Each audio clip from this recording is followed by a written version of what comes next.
Boa noite, estamos iniciando mais um Passando a Limpo, programa de entrevistas e debate de ideias da Rede Record. Os entrevistados desta noite são José Mindlin e sua filha Betty Mindlin, que vão falar sobre seus livros, o especialista em estética de óculos Miguel Giannini e o candidato à presidência da República, Enéas Carneiro, que já está aqui comigo. Boa noite, doutor Enéas. Boa noite, amor. Mas antes de iniciar a entrevista, duas notícias do dia. A chefe do Departamento de Operações das Reservas Internacionais do Banco Central, Maria do Socorro Costa de Carvalho, que não se perca pelo nome, disse que a crise financeira na Ásia não causará um novo ataque especulativo contra o real. Ela respondeu ao economista americano Albert Fischlow, que fez uma previsão do ataque. E chegou à Indonésia o primeiro grupo de técnicos do FMI. Junto com assessores do governo dos Estados Unidos, eles vão estudar um programa de emergência para o país que vive dias de muita tensão, até política, por causa da crise financeira. Você pode participar do Passando a Limpo por telefone, fax ou correio eletrônico. Tome nota, o telefone é 011-826-1009. O número do fax é 011-826-1320. E o e-mail é passandoalimpo@rederecord.com.br. E vamos conversar com o presidente do Prona e virtual candidato à presidência da República, Enéas Carneiro, que apareceu na televisão como candidato à presidência da República, com aquele 1 minuto rápido, 15 segundos, onde ele dizia: eu sou o Enéas, e acabou fazendo bonito na última eleição presidencial, com 7%, o senhor me disse, dos votos, mais que Orestes Quércia. Doutor Enéas, prazer em recebê-lo. Eu quero saber, o senhor é mesmo candidato de novo à presidência da República? Seu Boris, só se pode ser candidato após a convenção, como o senhor sabe. Mas o partido que nós criamos em 89 está absolutamente coeso em torno do meu nome, de forma que, com certeza, o meu nome será indicado na Convenção Nacional para ser o candidato do partido à presidência da República. Se eleito presidente da República, quais são as suas principais ideias? São as mesmas? Se as mesmas, reconte-nos, doutor Enéas. Estou olhando para o hábito do relógio. Veja o senhor, o Brasil vive um problema seríssimo, e não só ele, praticamente todo o terceiro mundo, que é a submissão a um sistema financeiro que está absolutamente falido. Eu estou falando do sistema financeiro internacional. O senhor acabou de dar uma notícia nos momentos que precederam, o nosso diálogo, em que o senhor disse que o Brasil não sofrerá impacto da crise na Ásia. Eu disse não, perdão, o senhor... Perdão, o senhor transmitiu a notícia, desculpe-me. Eu tenho aqui uma revista recentíssima, agora de janeiro, desse momento agora. É o EIR, que o senhor conhece também. Posso mostrar? Pode, por favor. Executive Intelligence Review, É a edição agora de 2 de janeiro, se o senhor me permite. Quem escreve é o senhor Lindo LaRouche, conhecido internacionalmente, e ele tem um artigo interessantíssimo que ele diz o cometa da ruína, o desastre do que vai ocorrer. E ele diz especificamente isso, é uma autoridade internacional, e ele diz que é preciso estabelecer novas regras, é preciso que se estabeleçam novas regras, tal como se fez em Bretton Woods. Ou seja, o que está ocorrendo não é nenhum fenômeno isolado. Existe hoje um crescimento que é exponencial dos derivativos Agora, doutor Enéas, até o Fernando Henrique, desde a posse dele, vem gritando isso. Que precisa se estabelecer um regrário novo, talvez um Bretton Woods novo. Mas quando o senhor me perguntou, então, o que tem que ser feito, a resposta é clara, é ruptura com o sistema financeiro internacional. Não há saída mais num sistema que aí está. Essa é a questão crucial. O senhor acha que um país hoje consegue romper e sobreviver? Talvez o Paraguai, com todo respeito aos nossos irmãos do Paraguai, mas talvez não consiga porque ele não tem aquilo que é fundamental, que é riqueza. Eu estou falando, veja o senhor, de riqueza verdadeira. Eu estou falando, por exemplo, de matérias-primas. O senhor dirá, mas elas não valem nada hoje no mundo moderno. Não valem porque os cartéis internacionais, com o aval e a aquiescência dos governantes dos países emergentes, os cartéis internacionais fazem com que o preço das matérias-primas seja aviltado. E assim a gente entende como é que a tonelada de ferro custa em torno de 15 a 17 dólares. O senhor está propondo o isolamento do Brasil. Quase isto. O que eu estou propondo, veja o senhor, é aquilo que uma autoridade internacional propõe, dizendo que, e não sou eu, vamos citar nomes, quem me assessora, pessoas que me dão informações com as quais eu estudo, com as quais eu aprendo e de cujo convívio eu participo permanentemente. Vamos citar, por exemplo, o professor Marcos Coimbra, que é conselheiro da Escola Superior de Guerra. Vamos citar o professor Adriano Benayon do Amaral, que é doutor em Economia na Universidade de Hamburgo, e muitos outros, né? Para andar depressa. Veja bem, a situação é de crise. E ela é de crise iminente. O que aconteceu foi só uma ligeira amostra. Quanto gira por dia? Qual é o valor do que gira por dia no mercado internacional em dólares? Talvez 3 trilhões, um pouco mais. O senhor há de convir que isso é metade do produto bruto americano e não há riqueza para isso. Isso é uma bolha especulativa cancerosa que vai explodir. Então, o senhor eleito presidente da República, o senhor romperia imediatamente? Não pode ser o que eu estou dizendo. Isso é todo um processo. Quando eu disse ruptura, é porque é o único caminho.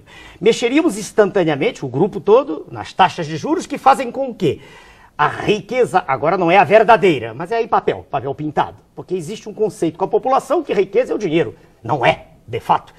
O dinheiro é o símbolo da riqueza, é aquilo com que se compra a riqueza. Quando eu disse que nós vivemos todo um mecanismo extremamente falso, é porque com esse papel pintado que os Estados Unidos, o senhor sabe, emitem a seu bel prazer, sem nenhum lastro mais, rompendo completamente o acordo de Bretton Woods, quer dizer, já fazem isso há bastante tempo, quando eles emitem esse papel, eles compram, por exemplo, a Vale do Rio Doce, não estou dizendo que não são os Estados Unidos em particular, os grupos econômicos, né, que dominam o planeta, os donos do mundo. Eles compram as grandes, quer dizer, todos os patrimônios, a riqueza verdadeira por preços, como eu disse, aviltados, e vão se apoderando dessas riquezas e pouco a pouco vão dominando os países. É contra isso que eu chamo a atenção desde que comecei. Só que eu fazia em 15 segundos, era um tempo exíguo, como o senhor disse. Doutor Enéas, os países, se são dominados, se deixam dominar. É verdade. Tem governos e governantes, mas a população... não menos patriotas que o senhor. Não. A população não tem ideia do que se passa. Essa é a questão também mas central. A elite sabe perfeitamente. Mas então, condenemo-la. Condenemos a elite. Agora, digamos, me diga pois não. Por que ninguém no mundo rompeu e surge um médico cardiologista no Brasil que resolve? Não estou sozinho. Se o senhor quer que eu cite mais pessoas... Eu quero alguém que rompeu. Um país que tenha rompido. Bom, não rompeu, mas a Coreia do Sul teve uma série de erros, mas se cresceu foi porque agiu assim. Um minutinho. Não é? A ruptura... Não é um bom exemplo a Coreia do Sul. Não, agora não. Estou dizendo, agora não. Deu no que mas deu. Ela se... Não, mas não foi porque rompeu. Foi porque ela concentrou demais. Se o senhor olhar para o que está feito lá, pequenos grupos, foi a oligarquia também que tomou. Não houve a abertura completa, porque, veja bem... Mas o senhor acha possível um país se isolar e se mesmar? Isolar, não, entenda, eu quero dizer o seguinte, que nós nos sentemos, né, à mesa no cenário internacional e digamos, nós temos a maior riqueza do planeta, por exemplo, em nióbio. Dizem que eu sou ficcionado em nióbio, mas eu falo. Nós temos 98% da produção mundial de nióbio. É justo... Em Araxá. Em Araxá, em Minas. E aí na Amazônia também estão descobrindo muito. Será que é justo que o nosso nióbio seja vendido lá fora como se não valesse absolutamente nada? Mas o nióbio não vai resolver o problema Não. Pera um minutinho. Só o que tem lá dá mais de $500 bilhão. Pera aí. Mas não vai tirar de uma vez. Não estou dizendo isso. Eu estou dizendo que quando nós o vendermos, vamos vendê-lo pelo preço digno. E não mais de joelhos no cenário internacional. Nós vamos falar de mais coisas. Vamos falar do titânio, por exemplo, que é fundamental para se construírem caldeiras isolantes. Ele como isolante... Doutor Enéas, o senhor está falando de produtos específicos. Eu estou imaginando que o candidato à presidência da República deva falar Eu estou falando de matérias-primas. Vamos para a macroeconomia. Um jogo internacional. Vamos para ela, mas não fujamos, vamos para ela. Vamos pegar, então, o que se chama dívida pública, que o argumento de que se privatiza é que para... O senhor tinha começado a falar em juros. O senhor disse, vamos pegar os juros. Dívida pública. É porque o pensamento é em rede, ele não é linear. A gente vai falando, como o senhor permite, as ideias vão se desenvolvendo. Se o senhor disser não, fale. Não, eu quero voltar. Voltemos. Em rede, né? É uma rede. Graças a Deus não é linear. Veja bem. Então, vamos voltar aos juros. Vamos lembrar de quando Sua Excelência, com todo respeito, o atual presidente da República assumiu. A dívida mobiliária interna era de $50 bilhões. Ela hoje está... quadruplicada. Vamos deixar os 200 bilhões de dólares. Ora, reconheçamos que se o argumento da privatização fosse legítimo, ela não teria subido. Veja que eu estou pegando um item. O senhor falou em macroeconomia. Não precisa citar as transações correntes, que nós estamos perdendo sempre. Não precisa falar de remessa, dividendos. Vamos falar só disso. Ora, eu gosto da Vale porque aquilo me doeu muito no peito, a venda da Vale. Muito. Quando a Vale foi vendida, a receita foi de 3,338 bilhões. E quando alguém vinha e se levantava e dizia, mas ela vale muito mais, dizia, o que é isso? A General Motors vale $200 bilhões. Mas quando se fala do patrimônio da General Motors, está se falando de máquinas. E a Vale está se falando de riqueza brutal, em que nós somos o maior detentor do planeta dessa As riqueza. riquezas não fugiram, estão aí no Brasil. Ah, mas elas... O que se vendeu, senhor Boris, foi o controle. E os donos do controle fazem o que querem. Peraí, vamos dar um exemplo. Sem ter vendido, o manganês já tinha... Minutinho. Nós não vamos chegar a uma conclusão, nós divergimos. Não, mas eu respeito os seus pontos de vista. Eu também respeito os seus. Mas vamos pro manganês? Pronto, que o senhor conhece tão bem quanto eu. Não, eu não conheço. Tudo bem. Eu conheço o nióbio. Tá bem, vamos pro manganês, vamos pro manganês. A Serra do Navio do Amapá, lá. Conselheiro Lafayette Minas, muito manganês, todo ele foi embora. Manganês é fundamental para a indústria siderúrgica. Quando a nação amanhã quiser fazer aço, né? Aço, ela não vai ter mais manganês. Mas, doutor, eu concordo que o Brasil vende a preços aviltados. Isso! Graças Concordo. a Deus. Agora eu pergunto ao senhor o seguinte: vai vender para quem se não vender nos preços de mercado? Opa, no momento em que o governante eleito disser vamos conversar como adultos, é a mesma história da bomba atômica, vamos conversar não mais nós de joelhos, os senhores dando ordens. Eu não tenho interesse nenhum, senhor Boris, de ir para os salões de New York ou de Londres, já morei em Londres 6 meses, mas não tenho interesse nenhum em ser aplaudido lá fora, eu quero ser aplaudido aqui dentro, na minha terra. E em chegando lá, os preços serão os preços que nos interessam. O senhor imagina, por exemplo, a região Não do... se compra simplesmente, quer dizer... Quem disse? Mas quem faz? Peraí, quem constrói avião... Volta ao nióbio que o senhor disse que gosta e conhece. Que eu sei que o senhor conhece. Quem é que constrói avião supersônico sem nióbio? Vamos lá. Quem constrói microcomputadores sem quartos? Mas o senhor acha que as pessoas que vendem nióbio no Brasil são pessoas menos patriotas que nós dois? São pessoas que cederam ao sistema. São pessoas que negociaram. Não, senhor Boris, não é negociação pegar o alumínio todo e vendê-lo lá em Tucuruí. Esses são erros pontuais. Eu pergunto, não, senhor Boris, aí a nossa pergunta é o que o presidente da República ele vai fazer. Ele vai fazer exatamente isso. Ele vai fazer com que o Brasil seja respeitado no cenário internacional, que não é atualmente. Não, mas isso é bonito falar. Agora é duro fazer. Todo mundo quer fazer não, isso. Senhor. O senhor acha que o Fernando Henrique não quer isso? Mas, Sua Excelência, o presidente diz que o caminho é esse. Ele diz que a privatização é fundamental e privatizam-se. Mas quem lá de fora que manda que se privatize, senão o governo federal? Peraí, vamos devagar. Privatizaram-se estatais, as dezenas, não chegou a ser, dezenas de estatais. Privatizaram-se as estaduais. O senhor sabe que todos os governos estaduais estão endividados. Peraí, eles privatizam para conseguir caixa. E quando acabar? Os juros hoje são de 1, 2, alguns deles estão utilizando eleitoralmente o dinheiro. Não tem dúvida. Não tem nada com isso. Isso é uma distorção. Isso é uma distorção. Não. Uma distorção, não foi para isso. Todos tem que fazer isso, não tem caixa. Ou o senhor acha que os governos estaduais vão ficar tutelando com o dinheiro do contribuinte os déficits das empresas estatais? Peraí, mas os déficits foram fabricados também. Não, mas foram fabricados por incompetência. Peraí, vamos devagar. Na hora que Sua Excelência, o presidente que sofreu impeachment, saiu do país, um minutinho, logo que ele assumiu, a Interbrás, que era um elemento extraordinário, foi privatizado. Acabou, não foi? Acabou. Não, mas eu quero ouvi-lo. Estou interrompendo o senhor demais. Eu quero ouvi-lo mais. Não, mas eu estou procurando levar o senhor para o macro.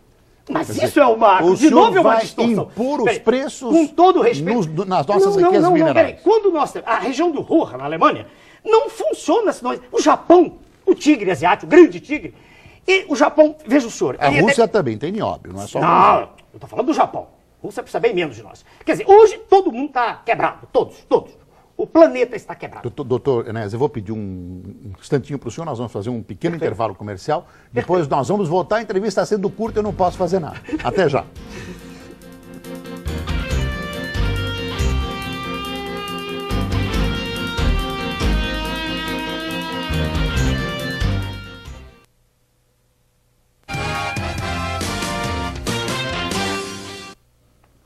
Voltamos com Passando a Limpo. E antes de retomar a conversa com o Dr. Enéas Carneiro, duas notícias importantes. O Papa João Paulo II passou mal hoje quando fazia o batismo de 19 crianças na Basílica de São Pedro, no Vaticano. Ele sentiu tontura e teve de ser amparado. Logo depois, o Papa, que está com 77 anos, voltou à cerimônia. E o presidente Bill Clinton pediu hoje ao Congresso americano que impeça o físico Richard Seat de tentar a clonagem de seres humanos.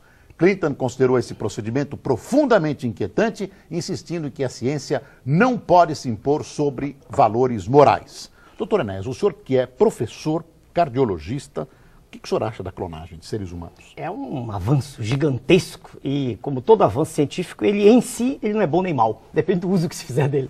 É o caso da bomba atômica. Eu acho que a bomba atômica...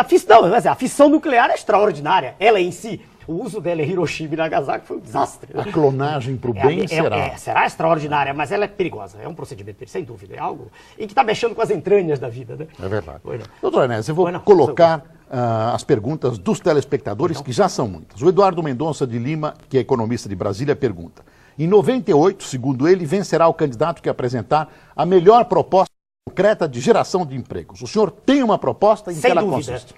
Tentando ser bastante sintético. A geração de empregos no Brasil tem que partir do pressuposto de que se utilizem os recursos naturais. Nós somos totalmente contrários a isso. O capital que vem de fora, porque ele realmente, a nosso ver, desemprega mais que emprega. Uma multinacional gera um emprego e, ao mesmo tempo, joga na rua 10 pessoas. É mais ou menos essa relação. Em outro dia, com o tempo, se o senhor quiser... Mas que recursos naturais? Naturais. O que nós temos? A biomassa. Nós podemos nos libertar da dependência energética. Por exemplo, me cite um fato concreto. Por exemplo, o álcool, por exemplo, a utilização de óleos vegetais, e que só Dendê, por exemplo, nós podemos fazer 6 milhões de barris por dia. Quem que vai tomar tudo isso? Quem vai? Quem vai tomar tudo isso? Não, é para substituir o diesel. O senhor sabe. Eu sei, tô brincando. É claro. São óleos vegetais não poluentes que isso eu estou dando informação. Não sai mais caro que a nossa... Não, senhor, não sai mais caro. Sairia por não sai mais caro. Porque quando o senhor está isso, o senhor está empregando pessoas não. O senhor não pode comparar um com o outro assim, pare. É igual o álcool, dizer que é mais caro, que é devagar. É um assunto que tem que ser examinado. O álcool não é mais caro, é muito mais caro. Não, também não é. Mas é outro dia.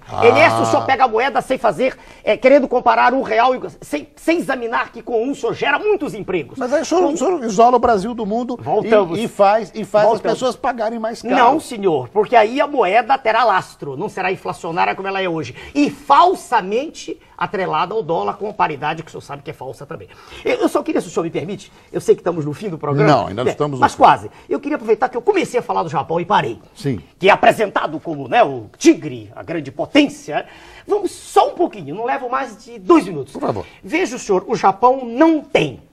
Ele importa 100% do manganês consumido, 100% do alumínio, 100% do nióbio, 100% do cobalto, 100% do antimônio e levaria muito... 100% do petróleo. Muito bem, mas petróleo daqui a 10, 20 anos acaba. Vai ter que utilizar recursos próprios mesmo, né? O que se chamou de alternativa. Muito bem, imagine se o Japão, quer dizer, o ministro japonês estiver sentado à mesa, né, de um presidente da República ou seu representante legítimo, discutindo o preço, se haverá essa condição que há hoje, em que a gente praticamente paga para exportar alumínio. Para lhe dar essas informações, é claro que eu estudei. E eu tenho informações de um indivíduo que foi secretário de Ciência e Tecnologia, que o senhor conhece, há 20 anos atrás, o professor Bautista Vidal. O Japão paga preços de mercado para a Austrália de quase tudo isso. Aí, de novo, o que é o preço de mercado? Se há cartéis que determinam. É o preço da oferta e da procura. Não é mais não. Senhor. Alguns não, alguns o senhor tem razão. Cartel. Né? Mas esse não é um problema nacional definitivo. É também. É dele que decorre tudo o mais. É por isso que não há dinheiro para educação. Nós divergimos. Pô, perfeito. E também os juros extorsivos. A gente já com essa aula, nós pagamos mais de juros, só para dividir inteira, muito mais do que se gasta, o dobro do que se gasta com o sistema de saúde. Do que adianta fazer projetos, sentarmos e o senhor e ficar, vamos fazer isso. Eu vejo como o senhor combate. Não, doutor Enéas, eu concordo com a sua análise, o seu diagnóstico. Eu não posso concordar com a terapêutica. A terapêutica, porque na minha opinião, ela é irrealista. É respeitável sua opinião, mas teremos que discutir especificamente a terapêutica. Era fundamental. Se o senhor me perguntar qual é, eu direi para o senhor que é essa que está aí, porque todo mundo adota. Isso não quer dizer nada. Todo mundo acreditava que o mundo girava em torno do planeta Terra. E era o sábio Ptolomeu que havia ensinado. Até que um abade humilde Copérnico disse que não era. E morreu, o senhor sabe, né? Preocupado com o livro dele publicado no dia da morte. Não, nem tudo aquilo que todas as pessoas repetem, ainda mais... Mas eu sou Copérnico na nossa conversa. Não é, não. Isso será outro dia.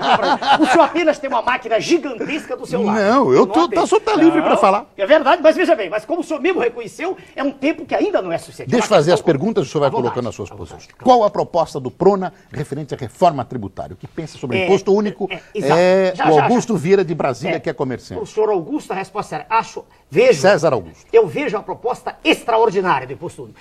Não conheço pessoalmente o professor Marcos Sintra, mas tenho por ele e pelo seu trabalho uma admiração profunda e ainda mais que o imposto único ele se encaixa muito bem no modelo que nós gostaríamos de ter no Brasil. Agora, a implantação dele também de imediato é extremamente difícil. Não dá para desenvolver aqui também. Doutor Enéas, tem uma suspeita sobre o Prona que eu estou colocando, que é que um telespectador coloca. Quanto custa a legenda a deputado federal de senador Carlos Roberto Buonadduti, de São Paulo, capital? Por quê? Por que houve um problema em Osasco de venda de legenda? O problema também, eu sintetizo em 2 minutos, é que um vereador nosso, queria ser candidato a deputado estadual e ele era convidado a colaborar com o partido, como a maioria fez, com compra das... Posso mostrar? Pode. Compra das nossas cartilhas, que são registradas aqui, né? São registradas, tem firma, tem nota fiscal, tem tudo, né? O partido não escondia Não, isso. não é o partido que faz. Quem faz é uma livraria que tem meu nome, veja o senhor. Sim, não, mas quem Não, cobra? Quem cobra é a livraria através dos colegas que estão lá na Sim, mas sede. se ele não comprasse, ele seria candidato? Alguns sim, que deram outra coisa em troca, deram uma cota de trabalho, nem todos compraram. Mas em particular, esse senhor que fez tudo isso, não foi por nada disso que houve a briga. É porque o nosso, naquela ocasião, o presidente, lamentavelmente, já foi afastado, ele estava fazendo isso, participou, não pode dizer que estava fazendo, num determinado momento de ágil nisso. Isso é deplorável e conversamos com ele sem ofensa pessoal e foi afastado. Muito bem. Agora, por que... O PRONAS está em todos os estados brasileiros? Quase todos. Estamos em 23. Juridicamente é 24, mas a representação do 24º é uma pessoa com a qual não tivemos contato. O partido é o partido que está crescendo. Ah, sem dúvida. Só para terminar essa questão que foi levantada, o rapaz apenas o que nos incomodou profundamente foi o fato de ele ter adentrado pelo estabelecimento com um jornalista da Folha que poderia fazer, mas dizendo que era assessor dele. Falsa identidade, o que é previsto no Código Penal. E com um gravador escondido no bolso. Esse procedimento nós não aceitamos e por isso ele foi expulso. Não é por aquilo que ele condenou, que nós também condenamos. Ele poderia ter recorrido à instância superior do partido. Essa é a verdade. Tanto que existe uma ata à sua disposição, a partir da qual ele foi expulso. Só por isso. Eu sei da expulsão, eu conheço a história, eu queria ouvir o relato da sua própria voz. Existe um código de ética, do qual, um Conselho de Ética Nacional, do qual o professor Marcos Filho é presidente. Ele poderia ter escrito, ele poderia ter telefonado, ele não precisaria entrar com um gravador, isso é uma atitude, veja, senhor, ele agiu a sorrelfa, ele agiu de maneira subreptícia, ele agiu a socapa, isso nós não aceitamos. E o Conselho se reuniu e indicou a expulsão, ele foi expulso. Doutor Enéas, tem uma pergunta aqui que é sempre colocada, e ela é sempre colocada de maneira mal educada, lhe xingando, mas essa eu acho que está colocada de maneira técnica, não ofensiva. Pois não. É do Gil Vicente de Toledo e Pisa e Oliveira, que é de São Paulo, capital. O senhor, por demonstrar ser um ultranacionalista centralizador, sem dúvida, ser contra as privatizações e rejeitar a ideia da globalização, já foi comparado ao ditador fascista italiano Benito Mussolini. É verdade, já me compararam. Essa colocação que ele está fazendo, na minha visão, é uma visão técnica. Como o senhor reage a tal comparação e quais seriam as semelhanças entre o senhor e Mussolini, na sua opinião? Primeiro, temos ainda quantos? 2, 3? Mas eu aviso o senhor. Não, para eu me orientar. Temos 5 minutos. As 3 são suficientes. Temos 5 minutos. A razão específica pela qual a comparação é feita é o tom enérgico, peremptório com que eu defendo minhas teses. Não, mas aqui são coisas técnicas. Vamos lá. Sai no O Globo uma reportagem que um cidadão, não interessa citar nome, um professor de história, historiador, manda um assistente dele fazer uma tese sobre mim, específica. Imagine, tese sobre mim, virei objeto de tese. O título da tese é A Ascensão de uma Personalidade Autoritária. E, defendendo essa tese, um cidadão, não interessa meu nome, entra no partido e vê as reuniões, que é aberto, claro, lê nossa cartilha e ele diz, e daí, que eu devo ser comparado. Se há alguma coisa que define o Enéas, veja a intimidade, é natural que escreva assim, né? Acha que deve ter, é que ele é um personagem peremptório, tem a certeza absoluta de estar com a verdade. Ora, isso de posse do poder político é exatamente o comportamento de característica de extrema-direita totalitária. Isso é uma falsa, não é só isso. Porque a esquerda também. Aqui há uma ignorância específica. O senhor pode estar convicto de tudo e agir democraticamente. Exatamente, como sempre fiz. O direito que as pessoas se maniam, o que eu quero é só isso, esse direito. Veja. E até hoje eu sou testemunha disso, até pelas nossas relações Trabalhamos pessoais. Juntos, né? Trabalhamos juntos e eu dei carona para o senhor durante muito tempo. É verdade. Levava o meu tempo. Esse pecado o senhor não tem. Pelo menos no que fala. Pelo menos no que fala. E em todas as atitudes durante todo esse tempo. Verdade. Agora, não, e daí para a extrapolação é um... Mas essas ideias, doutor Enéas, essas ideias têm um fundo não autoritário, mas tem um tom forte. Não, tem um tom tecnicamente próximo só um pouquinho mais, fascismo. Só um pouquinho. Sim. Porque há um trecho meu que eles pegaram do meu manifesto de 89, meio minuto, na íntegra. Uma gigantesca onda de desordem assola o país. Desordem que faz com que nada funcione direito, com que não se saiba quem reclamar sobre coisa alguma. Desordem que pressupõe a ausência absoluta de responsabilidade em todos os níveis. O senhor critica isso toda hora do seu programa. Mostra que falta. O hospital, o senhor faz isso sempre. Verdade. Desordem que lança os cidadãos, principalmente os pobres, num desespero profundo, numa falta de segurança ante o futuro e os faz, em última instância, acreditar em nada. A desordem tornou-se a regra do país. Política, 1 minuto. Não é desordem política. Um partido, sem citar nomes, tradicionalmente dito de esquerda, eu nem acredito mais nisso, mas dito de esquerda, herança do partidão, e que de uma hora para outra começa a defender ideias neoliberais, o oposto. Isso não é desordem, peraí. Não é desordem econômico-financeira. É desorientação, não é desordem. É questão semântica, não é desordem moral, isso que o senhor ataca toda hora, essa falta de respeito com o cidadão em tudo, em hospital, escola, o senhor toda hora faz isso. Agora eu vou dizer uma pessoa do nosso lado, que é respeitadíssima no mundo, não é no país. O jornal é Correio Brasiliense do dia 7 de janeiro, por favor. Eu não fabrico jornais, é rápido, bastante rápido. Nesse jornal, Correio Brasiliense, 7 de janeiro, eu leio um trecho só de Dom Lucas Moreira Neves, cardeal primaz do Brasil, presidente da CNBB, e que cita na íntegra um texto de sua santidade, que todos respeitamos, independentemente da convicção religiosa. Todos respeitam. Diz sua santidade, ó Papa, a justiça caminha em relação permanente e dinâmica com a paz. Ambas têm em vista o bem de cada um e de todos. Por isso exigem ordem e verdade. Ordem e verdade. Ameaçada uma, vacilam as duas. Ofendida a justiça, também a paz está em perigo. Eu faço uma pergunta só para encerrar. Sim. Sua santidade, o Papa, é fascista? Não.